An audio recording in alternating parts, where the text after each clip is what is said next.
Hello, everybody. Welcome to Create Context's Criterion 40. I am Joe from Create Context. Every week we look at a different film in the Criterion Collection's 40th anniversary Blu-ray collection. These are 40 films that are the most picked out of the Criterion closet. We are on week 9, I believe, and this week is kind of a special week. We're talking about the Jean-Luc Godard film Weekend. Few directors have been more influential on cinema than Jean-Luc Godard, and few films have been more influential in the history of cinema than his 1967 black comedy movie Weekend. Weekend is a film with little narrative, only a few plot points, but a ton of style. Every frame in this movie is brimming with expert craftsmanship. The blocking is unparalleled, whether it be these newly found characters in a forest or lines of cars in an epic minutes-long unbroken tracking shot, and it's just all executed with perfection. It's a movie that's lewd, provocative, and at times shocking. So much so that the audience has no choice but to be thoroughly engaged throughout the entire film, despite the lack of a traditional plot or a weird MacGuffin propelling the movie forward. The basic thread of the plot involves Roland and Corinne, a middle-class couple who each conspire with their separate lovers to murder each other for financial gain. This, though, is really just set dressing for the themes and ideas Godard wants to convey in this movie. While the film begins with kind of a noir or thriller type setup, each couple secretly conspiring behind the other's back for murder and taking their money, the movie quickly devolves into a comedy of errors amongst the French countryside. Along their trip, they run into every class of society, numerous vehicle accidents, and even some famous figures.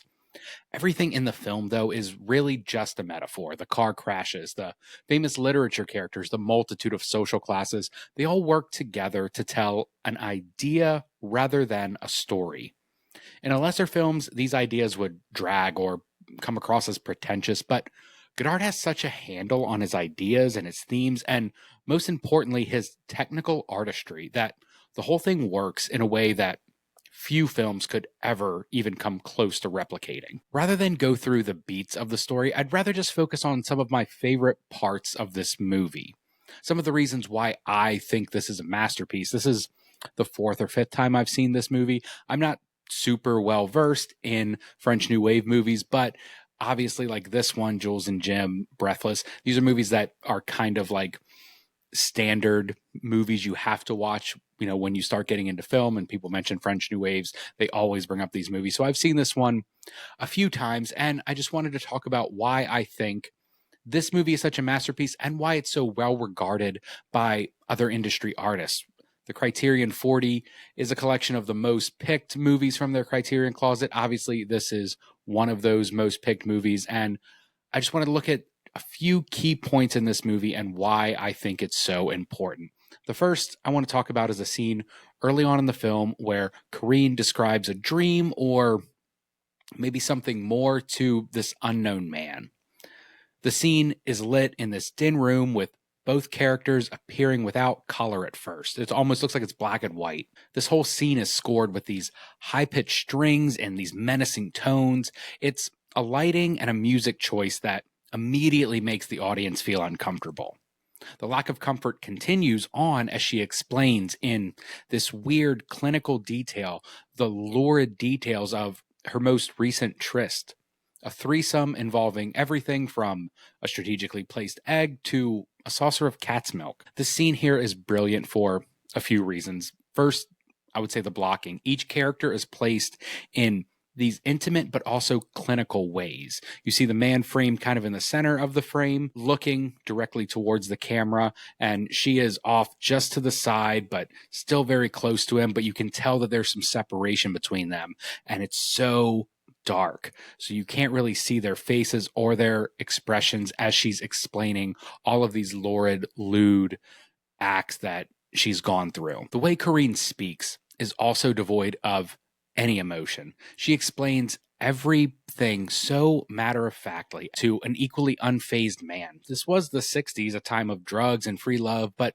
still the lack of emotion here is alarming, and Also a perfect set dressing for the next hour and a half of the film. The next scene I want to talk about is obviously the famous traffic jam scene. This is a scene I've seen a few times, and truthfully, I hated it the first time I saw it. Not because I didn't enjoy or appreciate the artist, but because I hate car horns. I won't go on an extended rant about the use of car horns and how it's typically only the worst people on the planet that overutilize these, but I will point out that this entire, nearly 7-minute long scene is almost nothing but car horns. It's an unbroken tracking shot that is visually fascinating to see, but an absolute chore to hear. With the volume muted, I watched this scene a few times over and over on my most recent rewatch. I wanted to try and gather everything that was happening in the scene to truly understand what Godard is trying to portray. And I think my muting the scene, detaching myself somewhat from what is going on, is exactly Godard's purpose. This entire scene, this long traffic jam with Corinne and Roland move through, it's all about detachment. We see tons of different things playing out during this scene. We see this older couple playing chess on the side of the road. There's caravans of animals, buses that are empty of their people, all hanging out on the side of the road, waiting in the same long line of cards. Shooting the scene unbroken, aside from these weird full-frame title cards that show up every now and then, also keeps us fully in line with the mundane and the annoyance of traffic jams. At the end of the jam, Corinne and Roland pass by the cause of the incident. It's a brutal accident with bodies and blood spilled across the street. It's a gory, shocking image that comes at the end of this comically long shot. But no one, least of all our leads, seems to care. They, like me with the car horns, are so annoyed by the whole ordeal that they just speed on by. Like everyone in this crazy world Godard has made, a world of greed and consumerism, these two only care about themselves and their destination. They are utterly attached from the mayhem and horrors happening around them. It's a powerful metaphor executed with incredible artistry. The last scene I want to talk about comes at the end of the film, and it's another long take.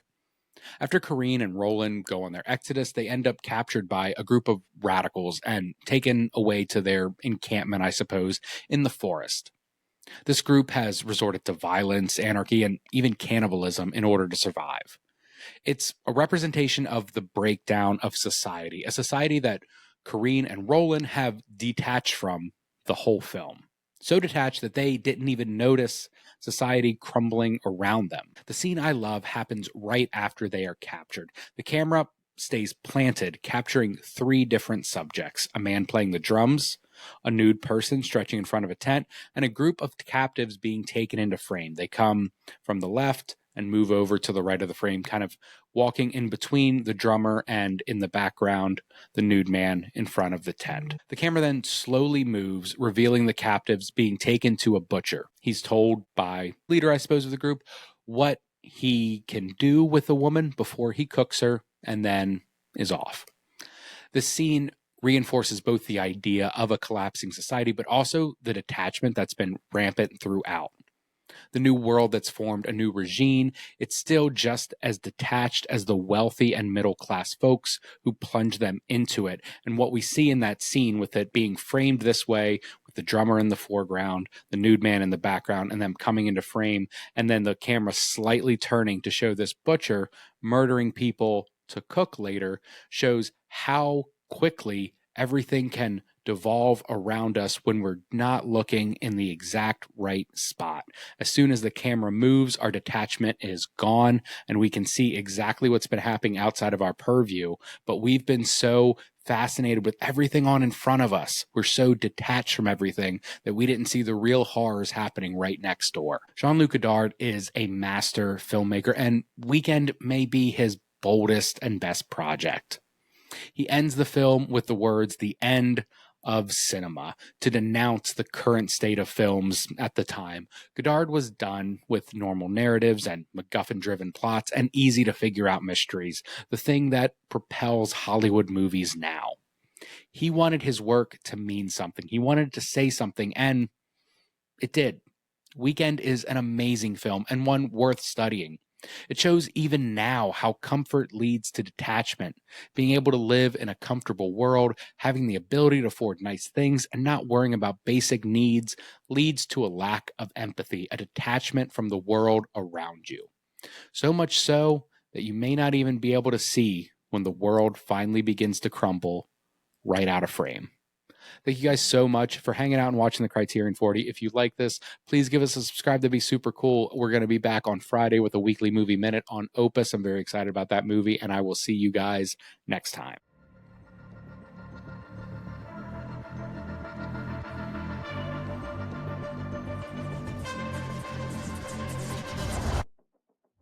The Criterion 40 is a Create Context podcast. Head over to createcontext.com for more film, reviews, and analysis. Our theme song is Hindsight by Shiloh, provided by the Riot Games Creator Saved playlist. We drop new episodes every Tuesday at 8 a.m.